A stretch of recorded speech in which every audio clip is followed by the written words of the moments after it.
పూజయామి ఓం గణాధిపాయ నమః బృహస్పతి పత్రం పూజయామి ఓం కుమారాయ నమః బిల్వపత్రం పూజయామి బిల్వపత్రాన్ని మానేదాలేండి బిల్వపత్రం పూజయామి ఓం గజాననాయ నమః దేవిటి ఓం గజాననాయ నమః పూర్వపత్రం పూజయామి ఓం ఆసనమే నమః శాస్త్రపత్రం పూజయామి ఓం లంబోదరాయ నమః పదేపత్రం తీసుకోండి లంబోదరాయ నమః పదేపత్రం పూజయామి ఓం మహాగజాయ నమః అపమానపత్రం పూజయామి ఓం గజకర్ణాయ నమః పూజపత్రం తీసుకోండి పూజపత్రం పూజయామి పూజపత్రాన్ని వినాయక చవితిలో పూజ స్వామి వారికి చేయాలి పూజపత్రం పూజయామి ఓం ఏకదంతాయ నమః పూజపత్రం పూజయామి ఓం వినాయకాయ నమః ఓం వడివే నమః దాడిపత్రం పూజయామి ఓం శ్రీధరాయ నమః దేవతాపత్రం పూజయామి ఓం సర్వేశ్వరాయ నమః దేవతాపత్రం పూజయామి ఓం ఆనందాయ నమః మధురపత్రం పూజయామి ఓం నేరమాయ నమః హిందూపత్రం పూజయామి ఓం పుష్పకర్ణాయ నమః జాతిపత్రం పూజయామి ఓం సురాగ్రజాయ నమః గణికపత్రం పూజయామి ఓం విభాపత్రాయ నమః శ్రీపత్రం పూజయామి ఓం వినాయకాయ నమః అజ్వరాపత్రం పూజయామి ఓం ప్రదేశాయ నమః అజ్వరపత్రం పూజయామి ఓం కవిరాయ నమః ఆదిపత్రం పూజయామి ఓం గణేశ్వరాయ నమః ఏకవింశతిపత్రం పూజయామి నమస్కారచేసి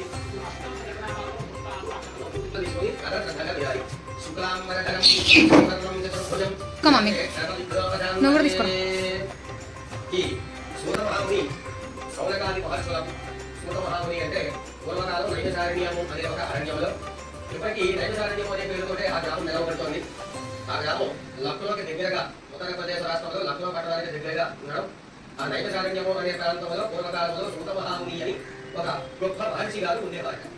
ఆ మహర్షి గారు కొంతమంది శిష్యులను పోగు చేసి వాళ్ళందరికీ కూడా గణపతి ఎలా పుట్టాడు, అలాగే గణపతికి విఘ్నాధిపత్యం ఏ విధంగా వచ్చింది, గణపతి ప్రథమ పూజితుడు ఏ విధంగా అయ్యాడు, ఈ వినాయక చతుర్థేనాడు గణపతిని పూజించాల్సినటువంటి అవసరం ఏమిటి, వినాయక చతుర్థేనాడు గణపతిని పూజిస్తే వచ్చేటువంటి ఫలితం ఏమిటి, ఇలాంటి వివరాలన్నీ కూడా ఆ శిష్యులకు తెలియపరుస్తున్నారట.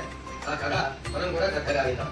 పూర్వకాలంలో గది రూపంలో ఉండేటటువంటి రాక్షసుడు ఒక ఆయన ఉండేవాడు. గది రూపము అంటే ఏనుగు. ఆయనకి మరి శరీరం అంతా కూడా మానవ శరీరం, తలకాయ మాత్రం ఏనుగు. ఆ ఏనుగు శిరస్సు, ఆ ఏనుగు శిరస్సు కలిగినటువంటి రాక్షసుడిని గజాసురుడు అని పిలిచేవారు.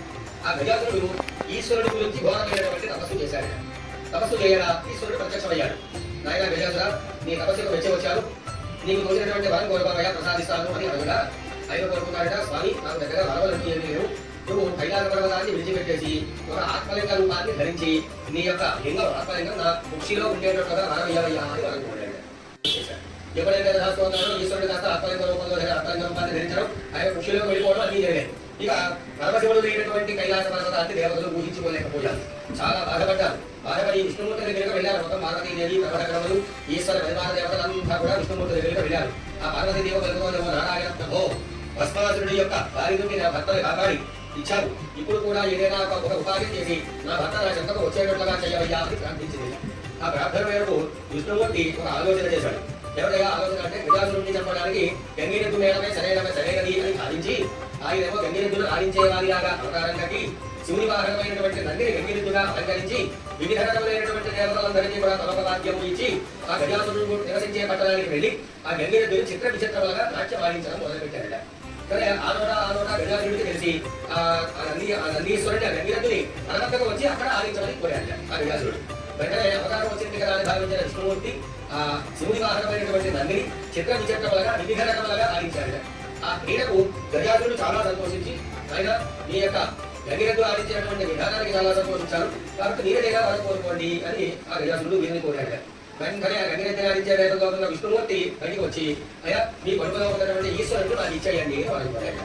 ఎప్పుడైతే వారు కోరాడో వచ్చినటువంటి వాహనం ఈశ్వరుని ఆ ఆడించడానికి వచ్చినటువంటి ఆయన విష్ణుమూర్తిని ఈ చుట్టూ ఉన్నటువంటి వాళ్ళందరూ దేవతలని అర్థమైపోయింది గజాసురుడి. అర్థమైపోయి తనకి మరణం తప్పదని భావించి 2 షరతులతో ఈశ్వరుని ఇవ్వడానికి ఒప్పుకున్నాడు. ఆ 2 షరతులు ఏమిటాయంటే నా శరీరాన్ని ఈశ్వరుని ఎప్పుడు కట్టుకుని ఉండాలి, గజచర్మాంబరధారి అయ్యి అంటుంటారు. అనగా ఈశ్వరుడు గజచర్మాన్ని కట్టుకుని ఉంటాడు ఎప్పుడు. అలా ఆ గజాసురుడు అనే రాక్షసుడి యొక్క చర్మాన్ని ఈయన ధరించాడని, మరియు నా యొక్క శిరస్సు తలగా ఏదైతే ఉందో ఈ శిరస్సు త్రిలోక పూజితం అవ్వాలి, ముల్లోకాలలో ఉన్నటువంటి వారందరూ నా యొక్క శిరస్సును పూజించాలి అని 2 వరాలు కోరి ఆ వరాలకు ఒప్పుకోగా తన యొక్క ఆ కడుపులో ఉన్నటువంటి ఈశ్వరుని తీసుకువెళ్ళడానికి ఆయన ఒప్పుకున్నాడు. వెంటనే శివుని వాహనమైనటువంటి నంది ఆయన పట్ట తీసి కొమ్మలతో పట్ట తీసి ఆ ఈశ్వరుని బయటకు తీసుకువచ్చి ఆ ఈశ్వరుడు వల్ల తన శరీరం తన యొక్క సాధారణ శరీరంలో ఉద్భవించినటువంటి వాడే నంది వాహనం ఎక్కి కైలాస పర్వతానికి వెళ్ళిపోతున్నాడు. కైలాస పర్వతానికి వెళ్ళిపోతుండగా ఈశ్వరుడు తిరిగి వస్తున్నటువంటి వార్త విని అమ్మవారు చాలా సంతోషించినటువంటిది.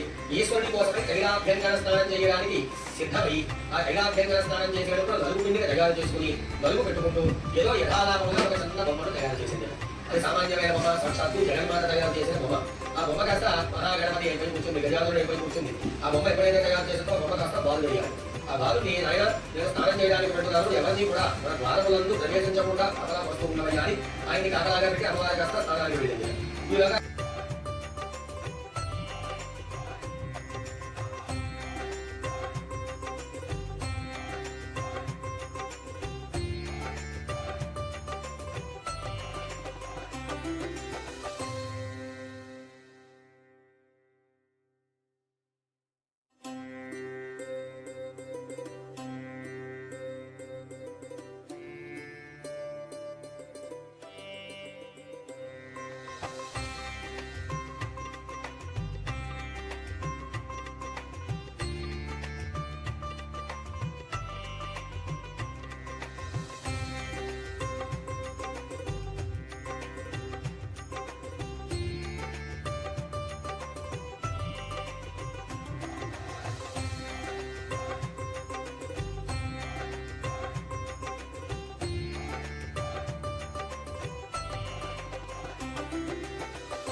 కాక కంకాపండు కాముడు రూపం దోడి మనడు రేకులు ఆరు నీళ్ళు వల్లం పత్రి తెల్లని గుళ్ళో నల్లని వినాయకుడు నల్లని గుళ్ళో తెల్లని వినాయకుడు 4 చేతుల వరకు నమస్కారం. ఇంకా ఏమో కాక కంకాపండు కాముడు రూపం దూది మడుగు దుప్పట్రేకులు వాగునీళ్ళు వల్లం పత్రి తెల్లని గుళ్ళో నల్లని వినాయకుడు నల్లని గుళ్ళో తెల్లని వినాయకుడు 4 చేతుల వారికి నమస్కారం. ఇంకా ఏమో కాక కంకాపండు కాముడు రూపం దూది మడుగు దుప్పట్రేకులు వాగునీళ్ళు వల్లం పత్రి తెల్లని గుళ్ళో నల్లని వినాయకుడు నల్లని గుళ్ళో తెల్లని వినాయకుడు 4 చేతుల వారికి నమస్కారం.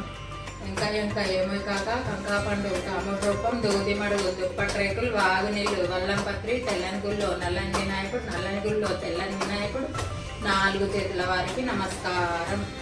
ఇంకా ఏమో కాక కంకాపండు కాముడు రూపం దూది మడుగు దుప్పట్రేకులు వాగునీళ్ళు వల్లం పత్రి తెల్లని గుళ్ళో నల్లని వినాయకుడు నల్లని గుళ్ళో తెల్లని వినాయకుడు 4 చేతుల వారికి నమస్కారం.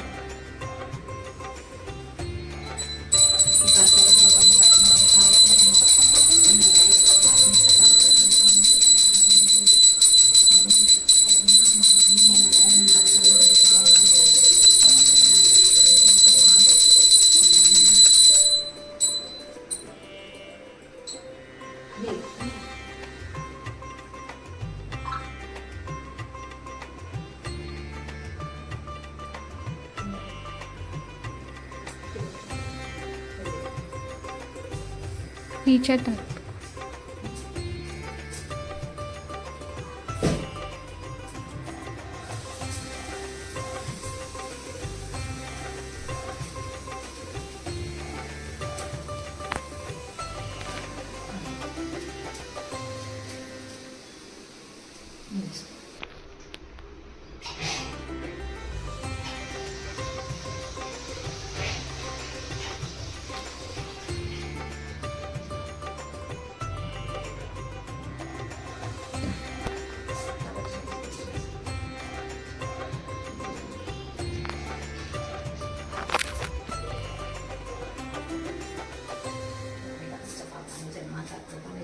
దాని ప్రదక్షిణం పదే పదే పాపకం పాపకర్మాణం పాపాత్మకం పాప సంభవం పాటికం శరణ అన్యదా శరణం నాస్తి త్వమేవ శరణం మమ తస్మాత్ కారుణ్యవాదేన రక్ష రక్షేస్తి ఈశ్వర.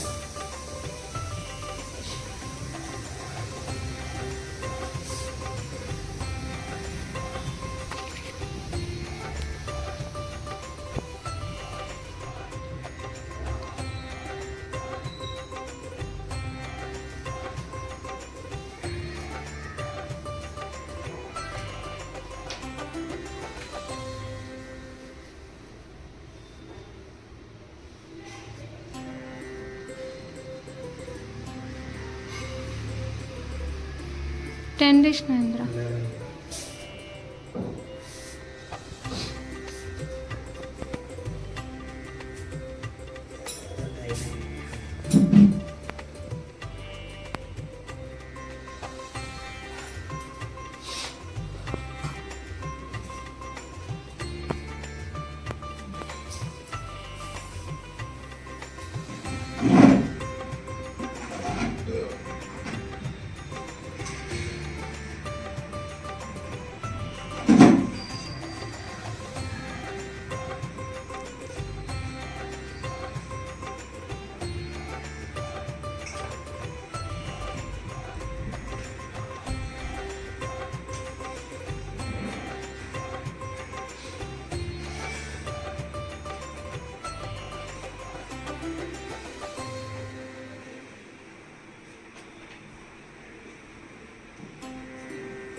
రమంటిని వెళ్ళిపోయినా